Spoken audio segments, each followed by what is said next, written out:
Hello, and welcome to another episode of Disrupting the Dominoes.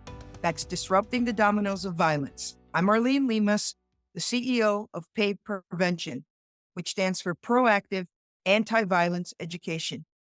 We are aiming to create safer workplaces, and then the dominoes fall to create a safer community. We have a very special guest today. I'm very honored to have him take time out of his day to join us and share his story with us and share the power of his advocacy. Our guest today is Lieutenant Colonel Ted Blickwedel. He is a 27-year veteran of the Marine Corps and the Reserves. He's a combat veteran. He's a clinical social worker. He's an author. He's a sought-after speaker and an advocate. And he is fighting ferociously to create safer workplaces so that things that he will share with you that happened to him won't continue to happen. Lieutenant Colonel Ted, welcome. Thank you, Arlene. Appreciate you having me. So please, I know that I shared some things about you, but if you have any gaps or anything you'd want to tell us about yourself before we get into our Q&A, please feel free to share with our listeners and our viewers. No, I think that intro, Arlene, was perfect in terms of my background. Great. Let's get into it then, okay? At PAVE Prevention, we are trying to change the culture of workplaces, create places that have better levels of communication, who feel free with transparency to talk about wins and losses, pluses and minuses. We feel that is how we move to a safer workplace. And when I use the word safer and safety, I use that about when I'm thinking about what OSHA describes violence in the workplace as, which is microaggression all the way through full-blown physical event, which is also now, there has been a lot of talk in the last couple of years about psychological safety in the workplace as well. So that's the umbrella I'd like us to have this conversation today, okay? Just right off the bat, please share with us what even would lead us to talk with you today. Tell us a little bit about your story and how you ended up on this, I'm going to call this, ended up you becoming a violence prevention in the workplace warrior, because that's how I see the work that you're doing. So please share a little bit about what happened to you, Ted, Lieutenant Colonel Ted. Yes. As you said, I'm a retired Marine combat veteran, became a social worker after retired from the military, and worked for the VA's Department of Veterans Affairs Vet Center program up in Warwick, Rhode Island. I was there for 9 years between 2009 and 2018, where I conducted individual group therapy with combat veterans. And around 2017 actually, they instituted some unethical, quite frankly, and harmful clinical productivity policies that were basically damaging the welfare of counselors. And this kind of was led to compromising quality care, quality mental health care for veterans. And the issue was raised across the system by counselors, fell on deaf ears. And so I decided that I had to go outside the agency to submit grievances to federal agencies to get this addressed, like the OIG, OSC, and so on. And in the process, with the topic we're focusing on today, there was brutal retaliation against me to try to silence me, which I came to find out is actually standard operating procedure in bureaucracies that don't want to be accountable, use various tactics in order to silence people at any cost. And this can involve distancing, mobbing, gaslighting, counter accusations. I went through the whole gamut of that. over the last several years that I have been involved in this process. And the impact just absolutely devastating across the entire psychosocial spectrum, not just individually, but with family, colleagues. The financial, legal impact it has is absolutely devastating. And what makes it more horrific and is the level of betrayal and moral injury that's involved in this. And for me, just to say here that quite frankly, because of that, was more traumatic for me than any combat experience I had. That's the level of this injustice with this workplace retaliation and bullying. And it's got to stop. It just cannot continue to go on with impunity like it has. And along the way, fortunately for me, even though I never had justice with the retaliation piece, at least for me, the very cause I was advocating for ended on a good note, which is very rare in the sense that my senator here in Rhode Island, Senator Reed, launched a GAO investigation that Mhm. validated my allegations. And this led to congressional legislation that basically held the VA accountable to protect the quality mental health care and the welfare of counselors who serve them in over 340 vet centers nationwide. So it ended on a good note, but now the focus is to ensure that the VA complies with the legislation. So in the process, I wrote a book called Broken Promises, subtitle Marine Combat Veteran Returns Whistleblower Exposing Compromised Mental Health Care at the Department of Veterans Affairs, in order to not just address the issue, but the retaliation tactics and its impact. And then at the end of the book, a blueprint on how anyone who wants to take on these kind of causes, here's the way to go about it for maximum effectiveness to have the most favorable outcome possible. So Mm. it's very beneficial for whistleblowers, counselors, veterans, even lawyers to look at to see what kind of damages ensue when I deal with the impact of the retaliation. So it serves that purpose as well, and is available on Amazon and on my website at www.vabreakingpromises.com. And so that's, and along the way, what made this successful, if I may say, is the local and national interviews that I had Mm. in conjunction with the political action that took place, because those two things working in synchronicity really helped push this thing forward to get it to the level it did that this legislation was able to pass. For sharing that. So, just so I can recap, you retire from active duty and reserve duty. You become a social worker to support veterans through the VA system, and you're seeing inadequate care for the veterans and then inadequate culture, I'll say, or inadequate working environment for the counselors, for the therapists, for the social workers. Is that what you saw, or Yes, but to qualify that a little bit. So what actually happened is they had a standard that counselors were to perform, which was reasonable, which was 50 out of a 40-hour work week. Half of that time, 20 out of those 40 hours had to be direct service time with veterans and or a family member of a veteran. And that's perfectly reasonable when you consider the time required to do assessments, treatment plans, case coordination, all those other things that go into it, and other administrative duties. And that was good. What happened was they increased the visit count Mm. to 30 visits a week, virtually vice 20 a week. And that's what it would equate to, because to the direct service time initial requirement, because the average time with a client one-on-one is 50 to 60 minutes.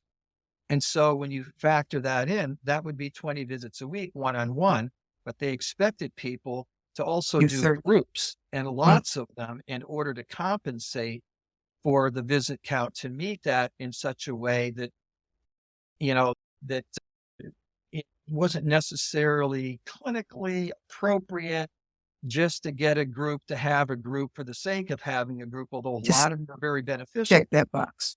Y and it's it and in my case, most of my clients, as a lot of other veterans or counselors, were one-on-one.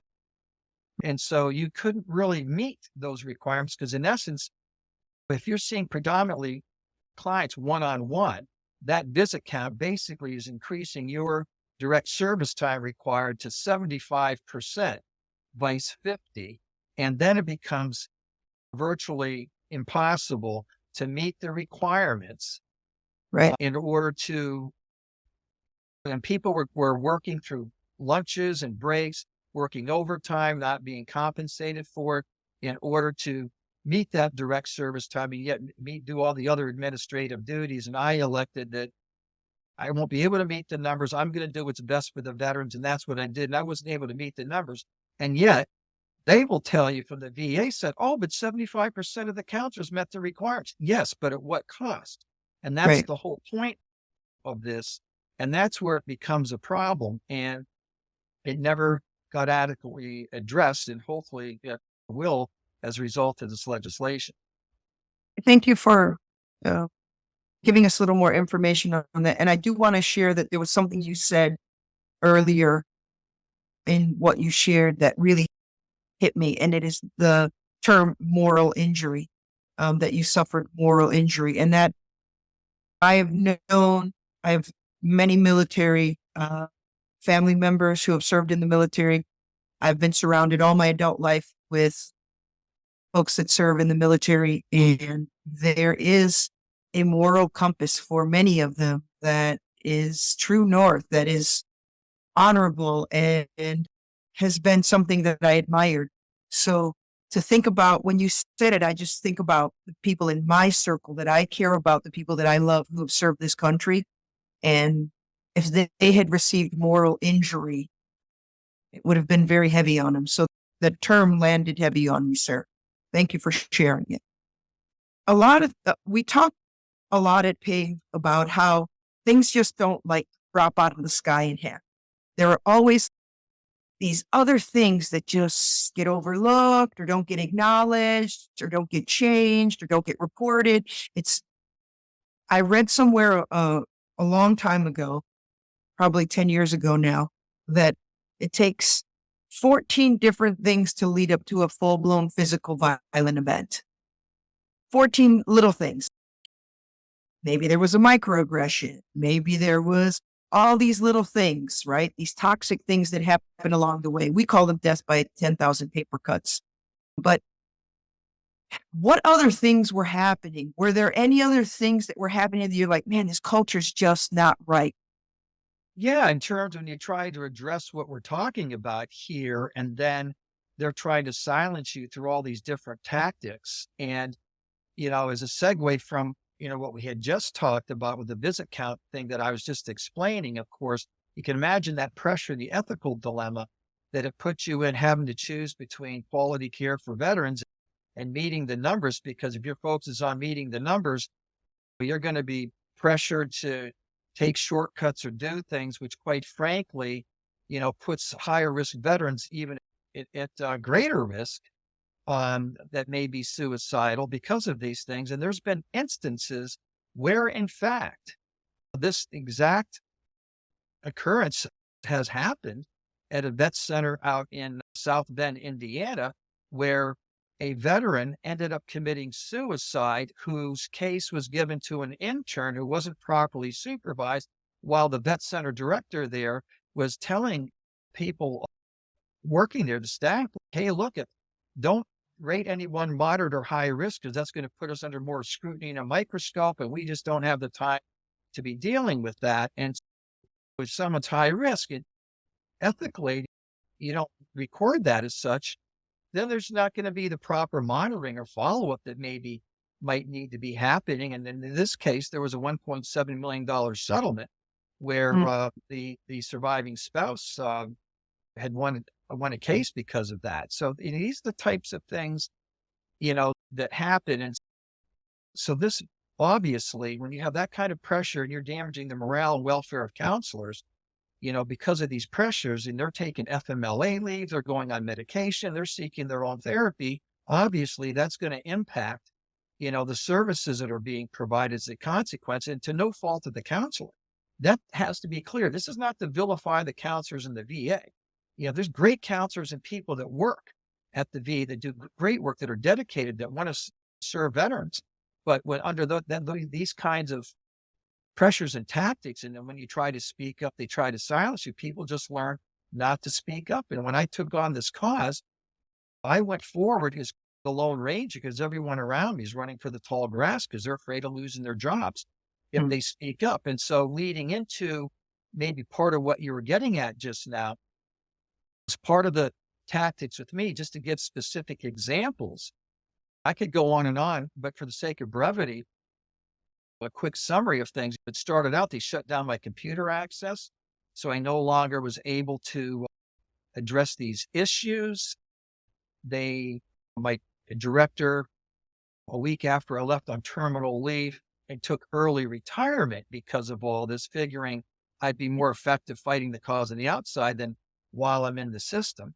Mm. And so even then, like, I had two colleagues that kept me up to date on what was going on behind the scenes. And so part of what happened is this thing evolved is she was basically counter accusing me in staff meetings and making it appear that because of comments he was making, as if I'm a mentally unstable combat veteran, Mm. which is kind of the position the VA took in order to discredit me and so forth, which obviously in the end didn't work. But that's the kind of thing they tried to do, even to the extent where they had a, a regional assistant director come down to that vet center where I worked and met with people one-on-one and basically saying to each of them, he doesn't really know what he's talking about.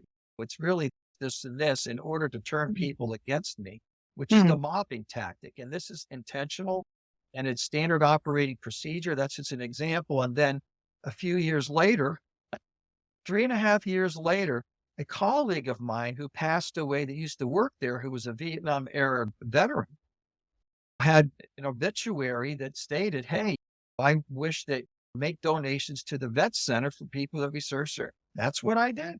So I go down to the vet center. I drop off a donation. The director wasn't even there that day. She finds out that I was there to drop off this donation. She filed a fraudulent police report with the VA police, who then went to that township to get me no trespass. And by that Wow. no trespass order, that could have damaged my professional credibility, whereby they could have pulled my license for something I never did. I never threatened anyone. I never committed Mm. any acts of violence. And so I had to go through a legal process that cost me tens of thousands of dollars. And Whistleblowers of America put up a GoFundMe page for me Mm. to recuperate my legal expenses because of this. Unfortunately, in the end, it was rescinded, but it cost me tens of thousands of dollars to do that in order to save face that I shouldn't have had to do because of the nature of the injustice of it to begin with. But that's just an example Right. of some of the things that happen. And there's other things that happen in between, but that gives you a pretty good idea Yeah. of how this works and specific examples of that. Yeah. I think there are a few big, I'll call them sectors, right? The military sector, we'll say sports and entertainment sector. Those two in particular have so much power to usher in social change. And many times they do. They have. In the past, we know integrated military forces that then set the tone for society on a whole, right? Interracial military forces set the tone socially for the rest of the world, for the rest of our country. It sets the stage. So many innovative things have come out of the military and then help society on the whole. Same thing with sports and entertainment, right? We usher in change through sport. Let's just say Title IX, and then that it makes society better for everyone. These two sectors have so much power to do good. And it just seems when it comes into workplace safety, and I'll say both of them, they still can't get out of their own way to do better. The military can't, and sports and entertainment cannot. We still have these Me Too movements. We still have this, oh, this guy was a great guy and a great leader. We still have stories about the academies where people aren't safe there. Any thoughts on that? I know this is not exactly what happened to you, but how can they not get their act together, usher in this change, to be a leader in change? Basic human nature coming out of fear instead of coming out of love and what's good for commonplace public, because they want to protect their agenda. They want to protect their narrative and not be accountable because it's too much trouble. They don't want to be embarrassed. So this is their way of avoiding that. And the only way to hold them accountable is to have stronger legislation that, in fact, not only empowers and protects whistleblowers, but that really has teeth in it, where there's actually going to be enforceable clauses that people that commit these atrocities are actually realistically going to be held accountable, because on a federal level, there's already laws in place, whistleblower Mm. laws, and they aren't followed. They really aren't enforced. And the only person that really is worth his word in any of this is Senator Grassley of Iowa, who Hmm. really is trying to promote legislation that, in fact, does protect the whistleblower and safeguard them, and that has consequences for people that perpetrate against them. And that's what's needed. A lot of other politicians aren't jumping on board either. So you got to ask a question about why that is, you know, and again, you have to get the media involved in these kinds of things, and people that are subject to this, like myself, write books, have a record, keep building, because there has been some progress. It's slow. It's an uphill battle, but it's one that has to be vigilant, because they can't keep going on with impunity with slashing and crushing people that are speaking up truth to power in order to do the right thing, because of the injustice that's going on in many different platforms, corporately, with the government, whatever bureaucracy you're dealing with. It's typical. And so the only way that this is going to get turned around is through these mechanisms, speaking out, getting the word out, and legislation that's enforceable, that actually is going to be put in place to take care of this. And I would even go further to say that sensitivity training with corporations and management and so forth, and start getting on board, or people start getting trained and more aware of what they may even be doing, or the harm that they may be causing, that they may not even be fully aware of what's really happening to someone that is speaking up. There's Yeah. many different levels to Yeah. do. Yeah. This is what we're doing. So you're hitting it from a policy level, and sharing your story and inspiring people. Our training aims to change that culture at ground level, right? To create a culture within the workplace where people can share ideas, be more inclusive, be more diverse, be more open without fear of retaliation, really creating those healthier cultures. That's what our goal is, so that hopefully someday, or at least with our clients, there is no need for a whistleblower, because there is transparency and there is conversation. That is our goal. That's that's where we're hitting it from, Lieutenant Colonel Ted. So I want you to know that. I know that I have seen many interviews with you, and I have also listened to your testimonies on the Workplace Psychological Safety Act. Your involvement in that, and your championing of that. Do you want to share with our listeners and our viewers? Tell us a little more about that, and what can we do? How can we do This to support is that? amazing. Here I am, several years into my own advocacy efforts and campaign. And lo and behold, because of social media, somebody reaches out to me about the Workplace Psychological Safety Act through the Action Network online.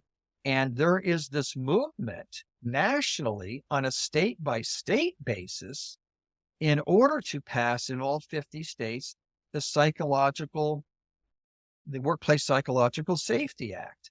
And they have a petition that you can go to and sign to say you support this, to let it be known. And as many people that sign up on this and support this, the better off, because when they can see the numbers and their constituents, politically are really for this, it's really important to do that. So what I was asked to do is, since Rhode Island, it looks like it's the first state that Yeah. could possibly pass the Hmm. Workplace Psychological Safety Act, they asked me if I would testify before the Senate Labor Committee in Rhode Island like over a month ago, and I did.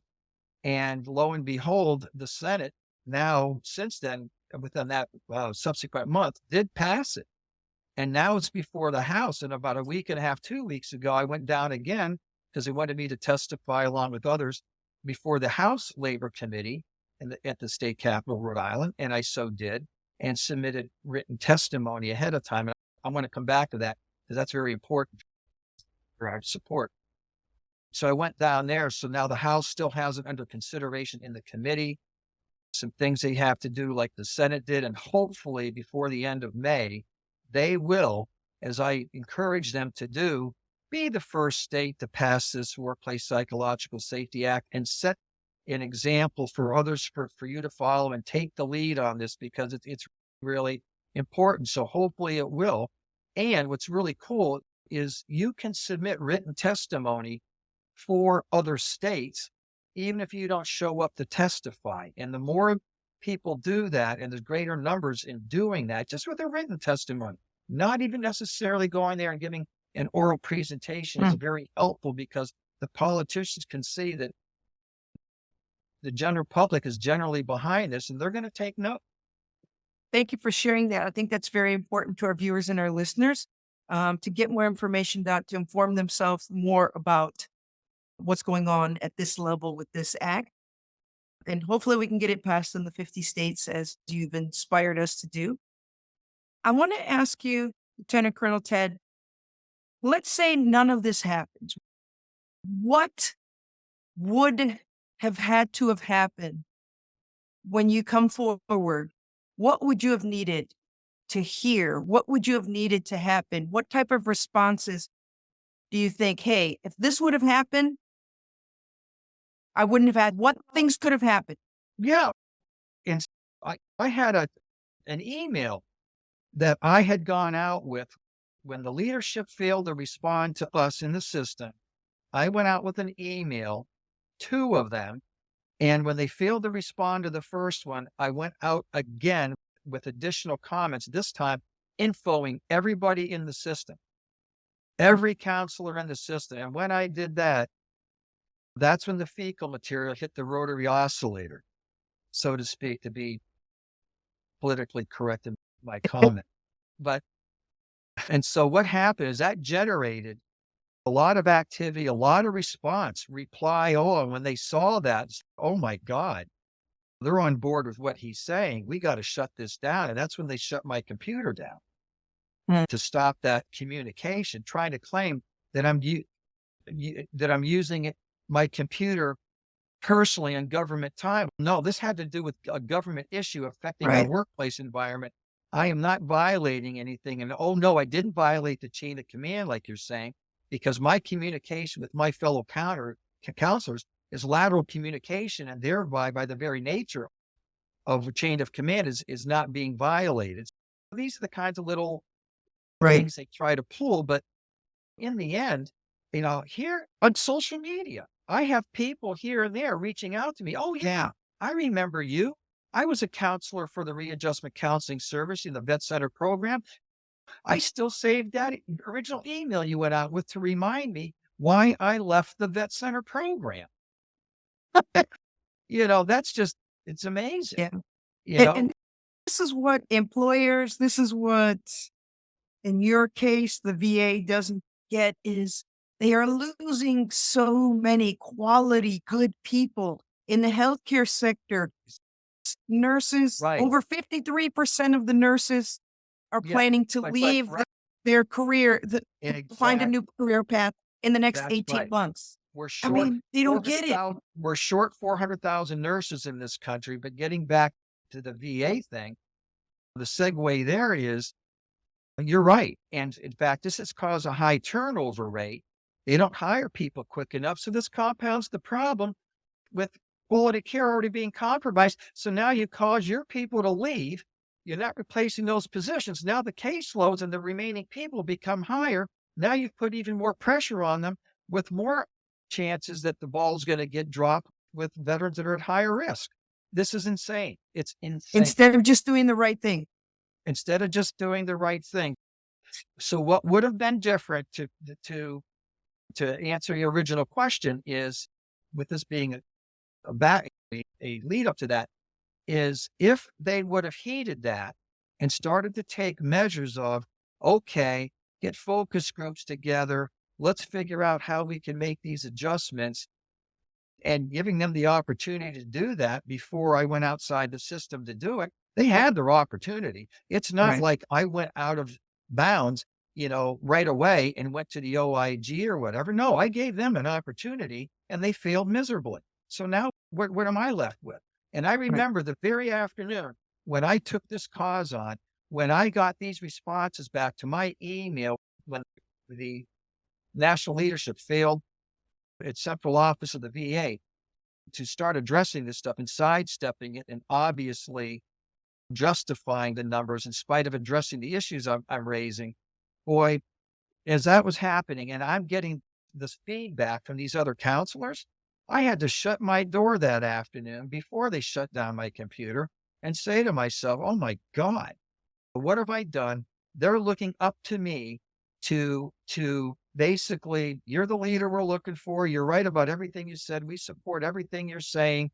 And in that moment, I knew I became the anointed one, not by choice, Voice. but sitting there, I opened up Pandora's box and I felt an obligation. I had to see this through and run with the ball all the way. And that's what I did. But as you can see from what we're talking about, I paid a heavy price. Yeah. And Take a lot of shots in the gut. I'm just beginning this year to actually get on with my life and be able to have some sense of normalization and, if you will, enjoy life again, because the last 6 years, I've just been so consumed with this and so many levels, emotionally, whatever, and just fighting the cause. It's just taken a lot out of me. And people say, geez, you got that legislation. That's unbelievable. You should Yeah. be proud. You know what? I I can't feel any pride. What do you mean? I said, I'm so tired and beat up. I can't feel anything. So if there's any pride to be felt, you're going to have to feel it for me. And I We don't, definitely feel it for you, Lieutenant Colonel Ted. you We know, feel it for you, and we're so grateful for the shots you've taken. And you've taken a lot, uh, and more than the physical shots, uh, the actually, moral I injury, as you right. say. And I would rather take the physical shots Yeah, than the emotional shots. yeah, That was just more deeply scarring and traumatic than any physical shot. And as I said, because of the level of betrayal and the moral injury involved and the depth of that was more traumatic than any combat experience I had. And being a combat veteran, that, quite frankly, is a benchmark for people to really hear. yeah. And I want to share this. I want to share this. People look at things from the outside. And they definitely say this to women who are suffering sexual harassment at work. Um, why don't you just quit? Why don't you just quit? Thank God you didn't just quit, Lieutenant Colonel Ted. Thank God that didn't happen. I I almost mean, did. I almost threw the towel in a few times along the way. It was that intense. In fact, it was so bad that early on, the anger and resentment and depression I was feeling as I'm filing these grievances with these federal agencies and this retaliation is escalating. And I don't have a proclivity for clots according to blood tests. I ended up having a submassive pulmonary embolism, which almost killed me, which the doctors told me later the mortality rate is 100%. I shouldn't even be here. And that subsequent summer, I ended up having to do my own week-long, 24/7 therapeutic intensive, which is a whole other show on the self-care aspect of that and intervention. Basically, I needed to do that to get my head straight, not just for my own self-care and healing, but to get me on the right track that enabled me to even continue the fight. Because I'm telling you, I've had the dark night of the soul along the way, and the deep, dark place I was in. It was really hard, especially the mistakes I made, which is very important for the audience to understand. And as I address in the last chapter of my book, and what to do to be successful and so forth, a lot of that involves self care. So the things I talk about also involve the three mistakes I made right up front.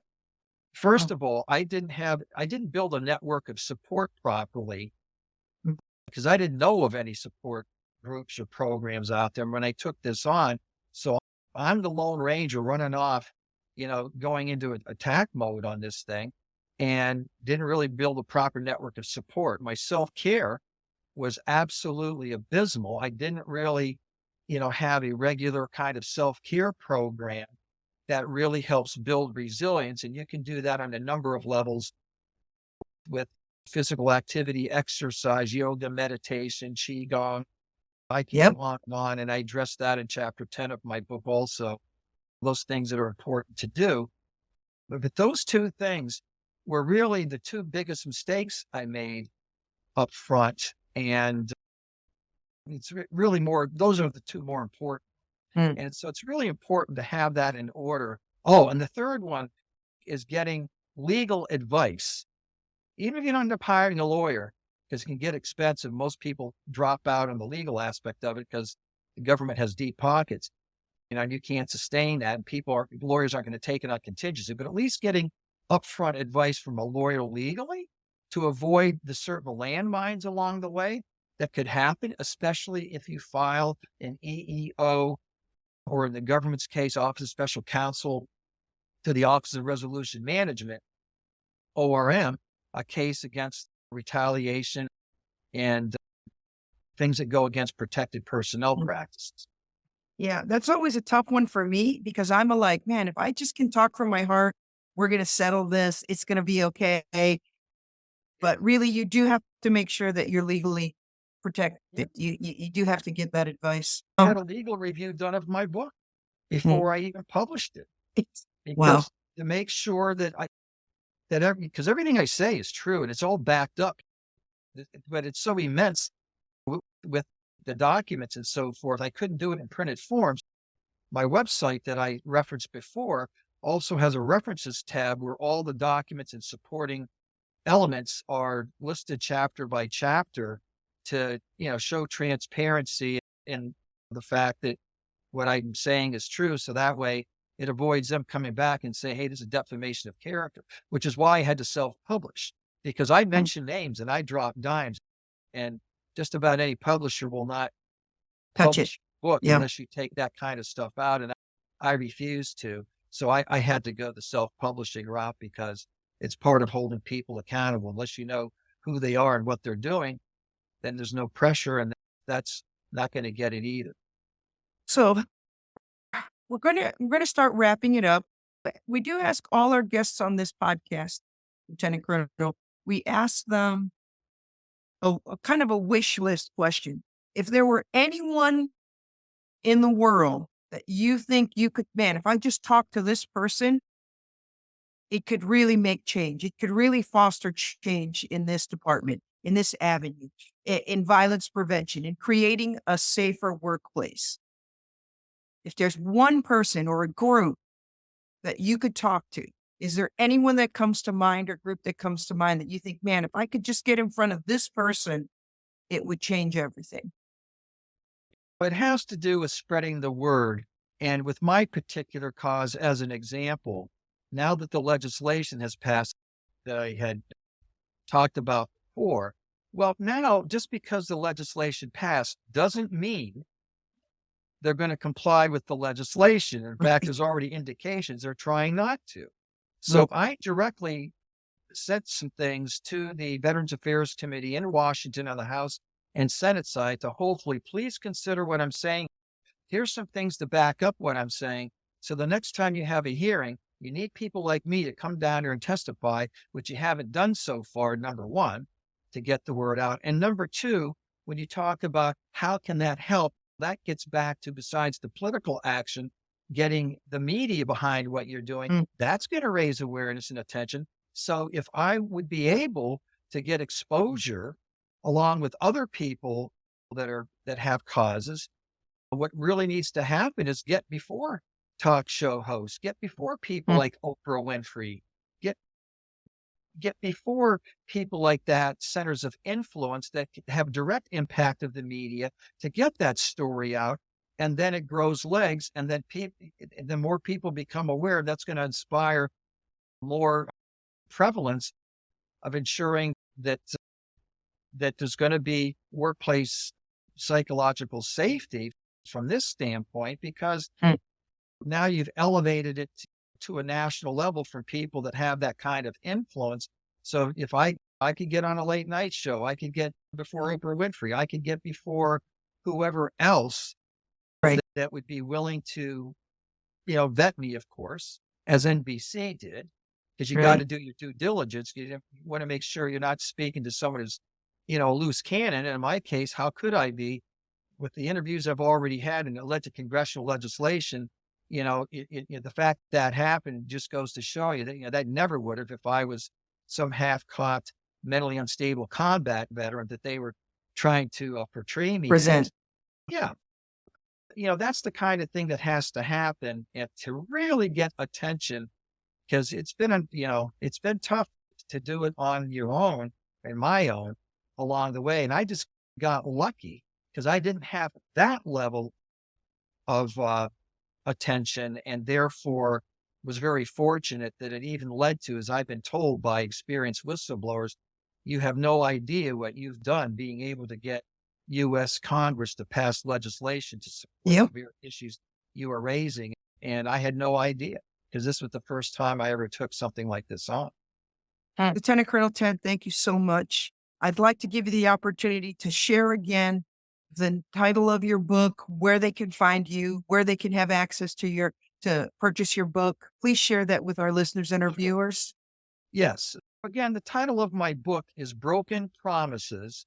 The subtitle is Marine Combat Veteran Turns Whistleblower, Exposing Compromised Quality Care at the Department of Veterans Affairs.